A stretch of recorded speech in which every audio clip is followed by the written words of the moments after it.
afternoon. I'm here with my guest, Aaron Tillman, and Aaron is the author of a collection of short stories, Every Single Bone in My Body. And glad to have you here today, Aaron. So I'm going to read a little biography of you.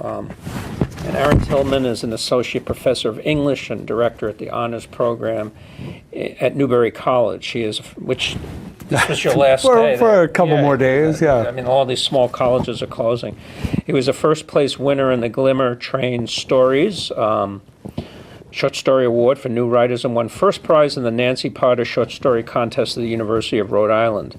His stories have appeared in Glimmer Train, the Madison Review, Arcadia, Carolina Quarterly, Tishman Review, others. He has recorded 2 stories for broadcast on the World Music Program at Tufts University and another for Functionally Literate Radio. His essays have appeared in the Writer's Chronicle, Symbolism, CA, Critic, and others. So welcome, Aaron. I'm just bringing Thanks so much for having me. Yeah. Now, you are a Jewish American writer, and in your short stories you discuss themes of identity. The short story again is Every Single Bone in My Brain. Yep. Obviously you didn't discuss anatomy and study anatomy. Not as well as I should have, anyway. But in your short stories you discuss themes of identity. Mm-hmm. And being an outsider. Has this been your Jewish American experience? I mean, as an outsider, as a Jew? Yeah, I mean, I see it more as sort of insider-outsider. Right. There's a lot of paradoxical phrasing when it comes to descriptions of Jewish American identity, insider-outsider, right. Comfortably uncomfortable, and I have experienced aspects of that for sure. That you know, there are times that you might feel a sense of difference that's not always evident to the eye, and that factors into a lot of the stories. I mean, how would it manifest itself? And I mean, would it be blatant? I mean, you know, no one's going to see you and say, "Hey, this is a Jew," or you know. It depends on the person, but for sure, yeah, I think it's more of a self-consciousness. It affects behavior. I mean, there's an old joke. You know, Jews are just like everyone else, only more so. And I think that more so is in the behavior of trying to fit in. It's the trying, that effort when you feel as if you need to put forth more effort in order to fit in. That can, that speaks to a self-consciousness, that speaks to a sense of difference, things like that. And I think it also works fairly well within stories when you have characters who are trying to, who feel different on some level, who are trying maybe too hard to fit in, and are willing to go to a variety of different lengths to do so. And okay. Now, I'm usually not a fan of magic realism. I'm a sort of straight no chaser, John Cheever type of guy. Okay. Yeah. You like his stories? John Cheever? Yeah, sure, I do. Yeah. But you should rethink the magical realism. Oh, I do. I mean, I read Bernard Malamud. I read other things. Okay, yeah, good. Yet this seems to work here. You say you were influenced by Jen Gish, right? Gish-Jen, I'm sorry. Yeah. Nathan Englander, and what do you take from that work to your own?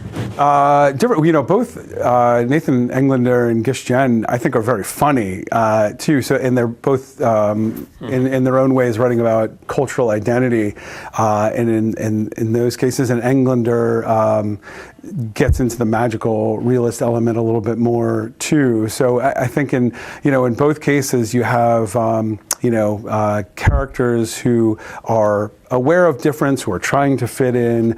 They're both authors are using humor as a way of trying to deal with aspects of difference or grapple with some of the harder issues, and I think humor helps that happen. Gish-Jen's story, Who's Irish, is something that I often turn to. It's very funny and very poignant at the same time. Englander, right here in Cambridge, isn't she? Yeah, she's local. I have not, but I'd love to. Yeah. In terms of the magical realist stories, and Englander has a few. Peep Show is something from his more recent collection, everything we talk about, or what we talk about when we talk about Anne Frank. But the magical realism, I think, can be used to kind of portray that feeling of difference that's not always evident to the eye. And that's something that I tried to do in the title story to this collection, where you have a character who has an unnatural amount of electricity floating through his body. I think I lost my... I'll try to do this. So he is literally and at times, lethally shocking to people. So he... we're both listening. Oh, God. Yeah. Sorry, go ahead. Maybe it's theater. So yeah, so and maybe it's something supernatural just happening right there. Yeah, but right. yeah, so he's literally and at times lethally shocking to people, and I think he's aware of this difference, and he's isolated as a result, and that's not always evident. So I was very interested in that idea of difference not always evident to the eye, that and to be portrayed magically to some degree, So in a magical realist setting, because that story is grounded, but he has a sort of a charged imagination and craves. He has social cravings. He craves to fit in, and yet he is that's very difficult for him. Now, I particularly like the one about the adjunct professor, considering I have the one for the last decade, and that classic outsiders. I mean, you sort of drift through the That's English right. department as a ghost. Exactly. Because not that there's any hostility. It's just, I think, the tenured faculty, it's awkward, It's that's a great example. Yeah, Heating Dr. Eisner, where I was using that idea. Well, there's a couple of things going on there that you would say the adjunct is the classic outsider. Yeah, we're in kind of insider outsider. The universities, the colleges are dependent on adjuncts, and yet as an adjunct instructor, you never feel a part of. I mean, you have those moments in the class where you are engaged and it's all happening there, and you feel necessary, and then class ends and you have to figure out where to go, or maybe you're going home, or you're not involved in meetings and things like that. And you certainly, I think that is a role that can stand for that, sort of that insider outsider. And in that story, it's also working with someone who's being judged, but he's not quite sure why. So kind of the Kafka idea of you're on trial and you're not sure what the charges are, and I think that sense of constantly feeling like people are judging you it speaks to the self-consciousness I was mentioning earlier. And it's done in a little different way in another story of mine too, Smiling, that I know we were talking about. And they had earlier. this very great scene with this Hispanic character who lit a match you were discussing. Right in the classroom. So Heating Dr. Eisner. The adjunct was discussing Deviance and Durkheim. Deviance and Durkheim, and then this, to make a point, one of these a Hispanic character. One of his students, lit a match to show that it depends on where you are. So you light a match out on the street, it's not a big deal. You light a match in a classroom, it becomes something much different. And this is a student that again, the narrator of that particular story is sort of enamored by this student, in part because he had maybe had prejudgments, and this student seemed to be, turned out to be, incredibly thoughtful and intelligent in ways that exposed his own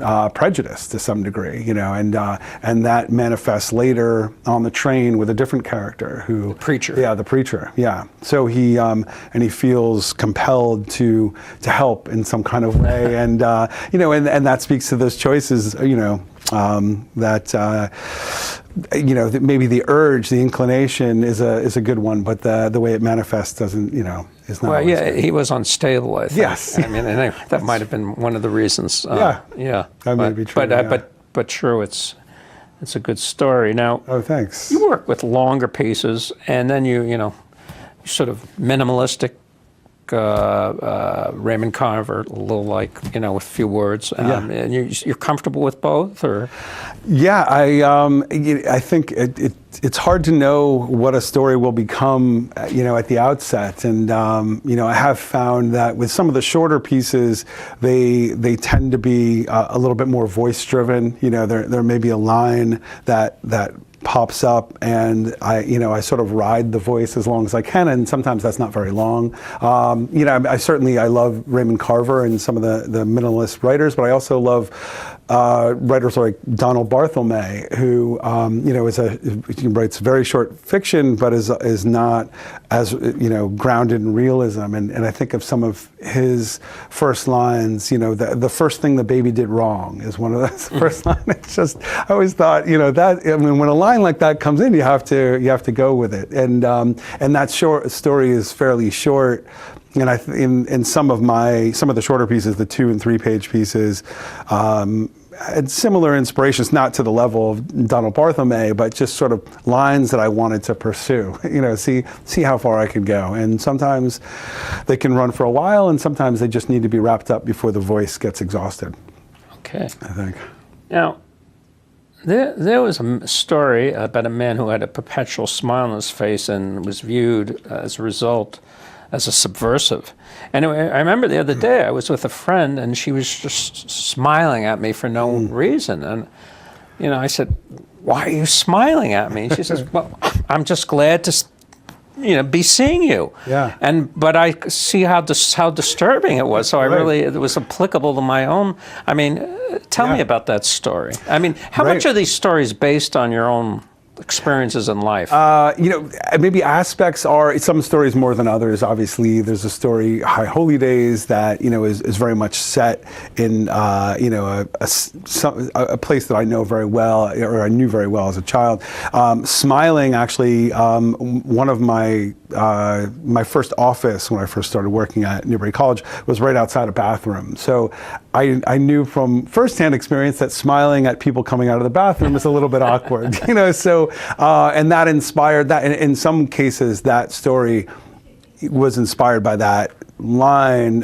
Smiling at people coming out of the bathroom is a little creepy. I get that. But the story itself, went on to do something not unlike Heating Dr. Eisner, in that, someone was being judged for something that he had no control over to some degree, and that, and I wanted to have some question as to, how good a character this is. I remember working with patients who have echolalia, which is where they can't stop saying what's on, they'll spurt out what's on their mind. They have no control, and so they could be very insulting and, things. That's a little more blatant, but they have no control like this guy does. Right, and in this case, just, smiling. And, and I think you're right, you mentioned how your friend was smiling and you were wondering, what's that all about? I think we've been conditioned to sort of be suspicious of the smile to some degree, and, and it might be a sort of a cynical take or even a satirical take, is the way of the exaggeration. Which brings to mind the song by The Temptations, Smiling Faces. Do you remember that one? I don't know that one. Smiling faces, they lie. Beware of the hands shake, it may hide the snake. Yeah.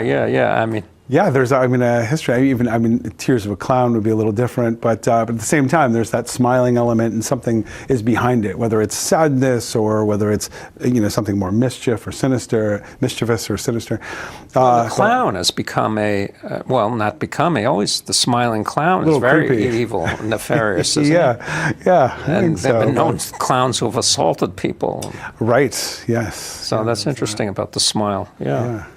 Now, I was going to ask you,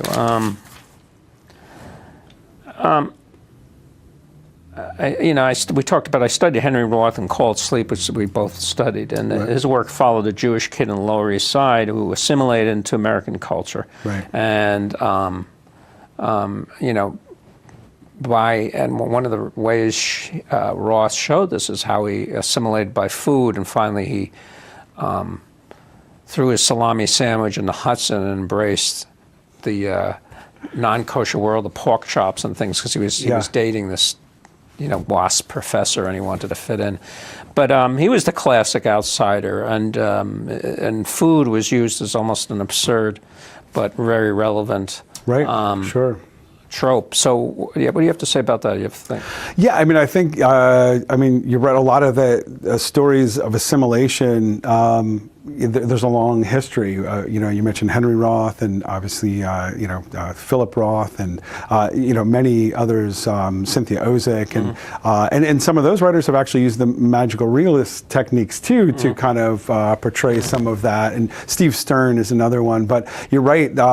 Food can be used. There's humor can be used. Clothing can be used. I think of Philip Roth has a story, Eli the Fanatic. I don't know if you remember that, but from Goodbye Columbus. And here is a community of very Orthodox Jewish people move into a town in New Jersey where the more assimilated Jewish community was living very comfortably. So all of a sudden, this Orthodox community became threatening to the assimilated Jewish community and the Gentile community. So and it had a lot to do with the clothing and how they were looking. And of course, this story ends up with Eli, who is a lawyer who's trying to convince them to kind of tone it down, and he ends up sort of taking on their clothing and sort of doing the opposite of what was happening in Call It Sleep, where he was getting rid of his Jewish food. You had someone who had already assimilated, now he was sort of reverting back. And Steve Stern is a writer that's not as well known, but he has some similar stories where he uses magical realist techniques to portray some of that. He has a story called The Tale of a Kite, where it's actually almost like a magical retelling of Eli the Fanatic, but a group moves in and they're very religious, but in this case the religious rabbi levitates. Okay. So one of the characters ends up sort of grabbing on as he's floating away. Did you see Goodbye Columbus, the movie? I've read the book, the but you never read the collection, movie. but I never saw the movie. Yeah, I should see the movie. It was a good film. Now, some critic commented about your characters that these ain't your grandfather's Jews. I mean, tell me about that. We may disagree with him. I think to some degree, the early 20th century or mid 20th century Jewish American literature was, very focused on that process of assimilation, of the tensions between old world and new world and things like that. And I think 21st century Jewish American literature is trying to figure out who Jews are to some degree, Jewish Americans, since so much of, the Jewish part of Jewish American is not always a religious signifier for so many, and if it's not always considered an ethnic signifier either. So if it's not a religious, people always ask me. He says, "Well," they said, "What's your ethnic group?" I said, "Jew." He said, "What do you mean? You're either Polish or something?" That people have a hard time understanding that. Yeah, it's rightfully so. I mean, I think it's even Jewish people have a hard time understanding it, and I think a lot of 21st century Jewish American literature is grappling with this sort of uncertain identity that here's this you're Jewish, even if you never practiced, you're sensitive to anti-Semitism, you're aware, you talked about food, you know what kreplach and matzah balls are and things like that, and gefilte fish, and there are, most likely anyway, so there are things that you're aware of culturally, but you're, again, not always considered an ethnicity. Yeah, for instance, take Seinfeld. Yeah. It's something very Jewish about him, but it's not explicit. That's right. It's the whole persona. That's right. Yeah, and I think of maybe even a more explicit example of Jewish portrayal is Woody Allen's Annie Hall. And that obviously we're talking about the dinner late with the 70s, right? But there's little to no religious references at all, except for the Easter dinner, at Annie Hall's. I mean, he's Jewish by appearance, by behavior, by any number of uncertain things. I mean, he's eating dynamite ham at the Easter dinner, and then he appears as a Hasidic Jew. And then there's that projection, that kind of sort of W.E.B. Du Bois double consciousness, where he imagines how he's being perceived by the grandmother, and he imagines himself being perceived as a Hasidic Jewish person. So, I think those projections persist. A lot of us have experienced that, that projection of imagining how we're being perceived. And I think that, factors into, contemporary Jewish American identity as a feeling a sense of difference, but yet kind of fitting in at the same time. So, So you got about 10 minutes to read from, Great. 11 minutes to Okay. read from, yeah. 11 minutes. Okay, so the 11-minute story. What's Your time well. well, I'll read a slightly shorter one that I know will fit in the time, or that I think will fit in the time. How about it's a story called The Bejesus. Let's Okay. do that one. So this is not, maybe not dealing with Jewish American identity exactly. And just as a place of origin, I was again at Newbury College at a meeting, and I was my eyes were glazing over a little bit, and I heard one of my colleagues say that someone scared the bejesus out of me, and I immediately woke up and thinking, oh, I wonder where the bejesus went, and what that all meant. So that sort of inspired the following story, which is called The Bejesus. The Bejesus. Ever since I scared the bejesus out of my great aunt Earlene, I haven't had a moment of peace. You're bejesus now, Early croaked with caustic glee. What you get for sneaking up on an old lady? I wasn't sneaking, I pleaded. I was walking normal. But the bejesus just craned its neck around from the crook of my back and gave me this toothless, old man baby smile. You're bejesus now, Early said again. Not that anyone's ever really looking for it, but at this point in my life, the last thing I need is a bejesus. I may be young, but even Ma says I'm an old soul, and she doesn't mean it in that wise before his time sort of way either. You act like some rickety old geezer already, she said when I knocked into the stove while pacing anxious circles around the butcher block table. Ever since you snuck up on Early, you've been walking around like crazy Mabel down at the price chipper, and she's got the psoriasis. It's scoliosis, Ma. I don't walk around like crazy Mabel. It's the bejesus. Bejesus, my buns. Always been your way. Hunchback of the house, balance all out of whack. Can't hear a damn thing. Always have to repeat myself. It's just that I don't always know what you're saying, Ma. And always so damn yelpy, she added. You made me, Mom, I wish I had the nerve to say, but instead I just punched an extra gust of air out of my nose and waddled back to my room, hiding my eyes from the spectacle in the living room. Who wouldn't be yelpy with a bejesus on his back and great Aunt Early twirling around the coffee table, her nightgown breezing up to her waist, too close to her underwear for the young mind to bear? Why are you winking at me, Early? Why in the world are you winking? What if I never recover from this, I asked Ma when she poked her head into my room, blaming me for hiding the good spatula. Why would I hide the spatula? How could I cook at a time like this? Can't say I didn't warn you, she answered, rifling through my drawers for hoarded cookware. How did you warn me? Warn me about what?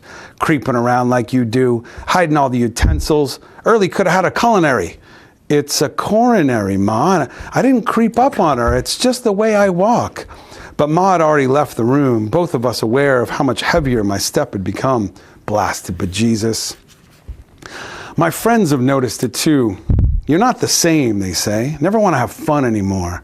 But plunging 30 feet into a quarry off a rickety rope swing is hardly what I call fun. Certainly not in my condition. I can hardly believe I used to relish the escape into the tick-filled woods, swimming around all day in the muck and mud. But there was great Aunt Early, 86 years old and hopping into the back of Roddy's pickup truck. Gonna do a flip off that gall-blasted swing, she swore. You bet your sweet bejesus on that one. Even with my eyes fixed ahead, squinting against the rise of dust and gravel, I could see the bony fist of the bejesus raised in raving approval. As if the burden on my back wasn't enough, I would have never guessed the bejesus would smell so foul. Ma won't let me near her anymore. You stink like a rusty spigot of donkey dirt. There's no such thing, I tried to tell her, but she was gone before I even began, the wings of her apron slapping the air behind her. There's nothing I can do, I wanted to tell her. The few times I tried to step into the shower, grateful for the handrails that Early had installed, the bejesus would just hole up in the hollow of my crook and wait it out. Stubborn bejesus. The hardest part has been my relationship with Leanne. Intimacy was challenging enough before, with Leanne so eager to show me parts of herself that I wasn't ready to see, examine parts of me I hardly saw myself.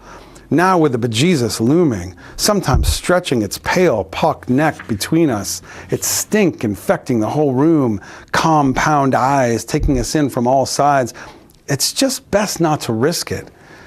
You let the doctors do whatever they want, and they're practically strangers, Leanne said, in what I thought was a frighteningly good point. Can't expect me to wait around forever. I know, I said through the length of the door chain. It's just that the doctors don't look at me like you do, and pushed the door closed, slinking back into the shadows of the hallway. The safest place for now seems to be my bedroom. Drapes drawn most of the way, not shutting out all the light, just condensing it a little. The brown woolen blanket draped over my shoulders, across the crook of my back, keeping the bejesus contained. Even with my eyes shut, it's hard to manage sometimes, knowing what's outside, imagining what's taking shape in the vulnerable spaces of the world. Air swarming with so many allergens and germs, trucks and motorbikes veering off impossibly narrow roads, the persistence of people who want to touch and be touched. But I haven't given in just yet. I still creep up to the window, peer into the slice of light between my shades, squinting through the glare down the slope of the gravel hill that dips into the train tracks. Just look at those rusty hard rails, so sneering and cold, waiting to jar the bejesus right out of me. Just waiting out the bejesus. Jesus. That's it. Thanks. Yeah, you got a few more minutes, but let's just ask you, where are you going to be reading? Do you have any more readings scheduled or anything like that?